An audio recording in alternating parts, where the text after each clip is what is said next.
বন্ধুরা, আজকে আমরা খুবই পরিচিত একটি উদ্ভিদের উপকারিতা সম্পর্কে জানব।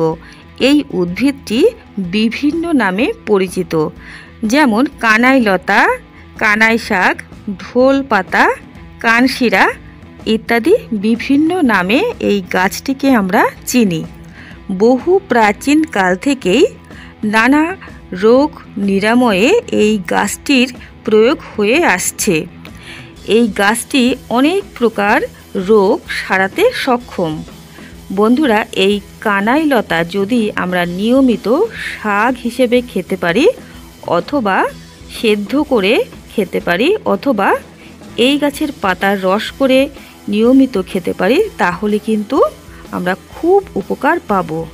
এটি আমাদের শরীরে রোগ প্রতিরোধ ক্ষমতা বৃদ্ধি করে থাকে। কালা জ্বর নিরাময় করে।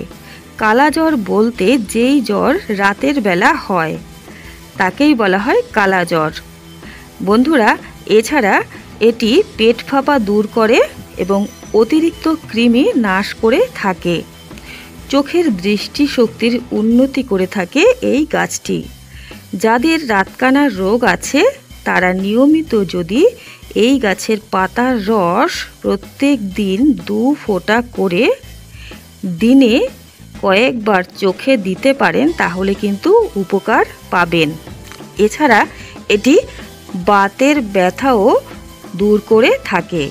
লিভার সুস্থ রাখে কানাই লতা।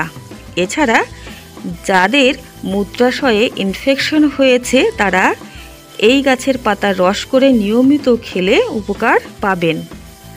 বিভিন্ন প্রকার চর্মরোগ সারাতে এই গাছের জুড়ি মেলা ভার ক্ষতস্থানে এই গাছের পাতা বেটে যদি লাগাতে পারেন দ্রুত নিরাময় হবে। যাদের খোস পাছড়া, চুলকানি অথবা ঘামাচি হয়েছে তারা এই পাতা বেটে নিয়মিত যদি লাগাতে পারেন স্নানের কিছুক্ষণ আগে, তাহলে কিন্তু খুব উপকার পাবেন। এছাড়া এটি বিভিন্ন প্রকার রোগ জীবাণু ব্যাকটেরিয়ার থেকেও আমাদেরকে রক্ষা করে থাকে। এই গাছ বন্ধুরা খাবার পাশাপাশি যদি এই গাছের পাতা বেটে আমরা ত্বকে প্যাক হিসেবে লাগাতে পারি, তাহলে ত্বক থাকবে মসৃণ এবং উজ্জ্বল। ত্বকে কখনোই রুক্ষতা দেখা দেবে না। এছাড়া এটি কিন্তু বিভিন্ন প্রকার প্রদাহ দূর করে থাকে। ভীষণ হিতকারী এই গাছটি। বন্ধুরা, আপনারা এই গাছটিকে হেলা করবেন না, অবশ্যই এটি আপনারা খাবেন। বন্ধুরা, তবে অত্যাধিক পরিমাণে কোনো কিছুই ভালো নয়, এক্ষেত্রেও তাই।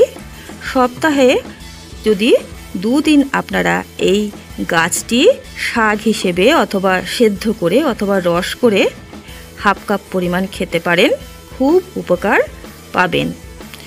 আজকে এই পর্যন্তই। আশা করি ভিডিওটি থেকে আপনারা উপকৃতই হবেন। বন্ধুরা, এই রকম বিভিন্ন প্রকার ভেষজ উদ্ভিদের গুণাগুণ সম্পর্কে জানতে হলে আমার চ্যানেলটিকে এখনও যারা সাবস্ক্রাইব করেননি তারা অবশ্যই সাবস্ক্রাইব করে রাখবেন। সকলে ভালো থাকবেন, সুস্থ থাকবেন। নমস্কার।